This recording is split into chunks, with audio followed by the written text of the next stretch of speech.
สวัสดีพี่น้องปองไปโพสต์ติดตามทางเพจ Facebook เสียงอื่นที่เลยแชแนวเมื่อนี้เอาทองมาค่ายพี่น้องที่ร้านทองใหญ่รับฝั่งแต่ซื้อทองรถร้านทองใหญ่รับหลอมทองด้วยเมื่อวานสิเป็นนาคเป็นเงินเป็นทอ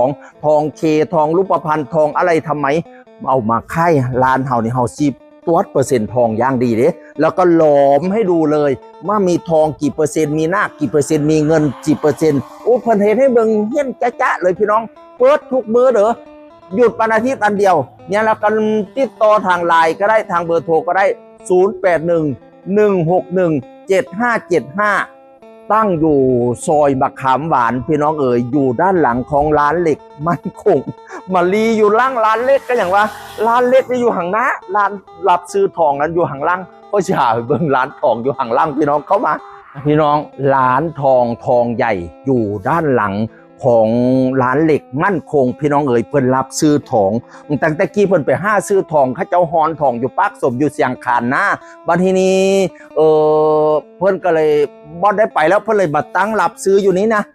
ผู้ได้สิมีทองมีนาคมีเงินมีก๊อบพระเอามาค่ายกับเพิ่นหลอมให้ดูเลยนะตรวจเปอร์เซ็นต์คอมพิวเตอร์ให้ดูช่างน้ำหนักก็ตาช่างกรรมตรฐานพี่น้องเอ๋ยแล้วก็เคียงล้อมกรรมตรฐานเคียงตรวจเปอร์เซ็นต์กรรมตรฐานเคียงเอ็กซเรย์กรรมตรฐานเฮ็ดให้เบิ่งเบิด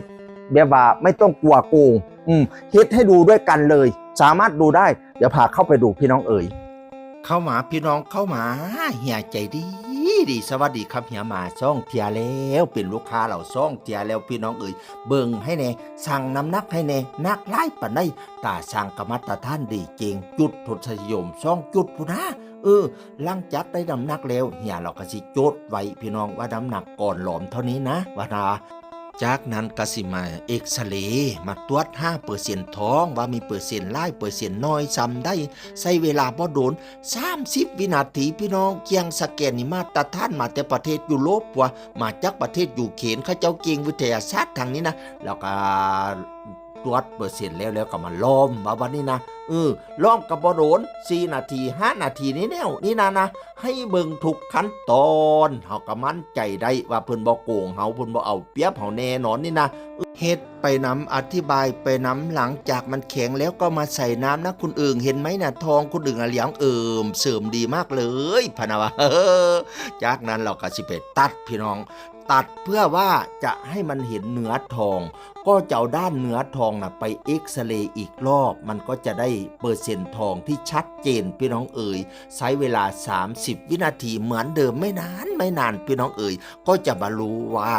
ทองของเรานะเปอร์เซ็นต์เท่าไหร่เพราะว่าซื้อขายตามเปอร์เซ็นต์ทองตามน้ำหนักทองแล้วก็ตามราคาตลาดโลกพี่น้องเอ๋ยหลังจากได้เปอร์เซ็นต์แล้วก็สั่งน้ำหนักอีก1 รอบน้ำหนักไล่ปันไดตัวเนาะนั่นนะ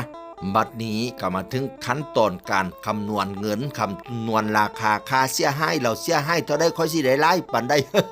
เราซื้อขายทองณเวลาตลาดโลกตอนนั้นพี่น้องเอ๋ยตามน้ำหนักตามเปอร์เซ็นต์ทองดีได้ราคาสูงจริงพี่น้องเอ๋ยพี่น้องนี่เด้อห้างทองไงเจ้าทองมาค่ายเอานาคเอาเงินเอา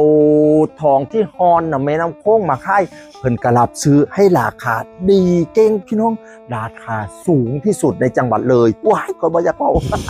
ได้ไล่คักไล่เนี่ยห้างทองใหญ่นี่เพิ่นสิ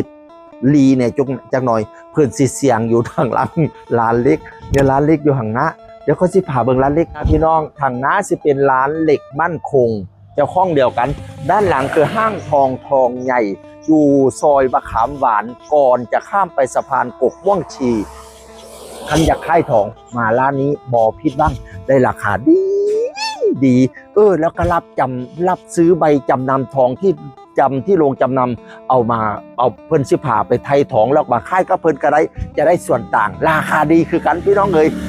ชอบทำรายละเอียดเพิ่มเติมเดี๋ยวก็จะเบอร์โทรไว้ให้เด้อสามีละเสียงอื่นเที่ยวเลยสวัสดีครับ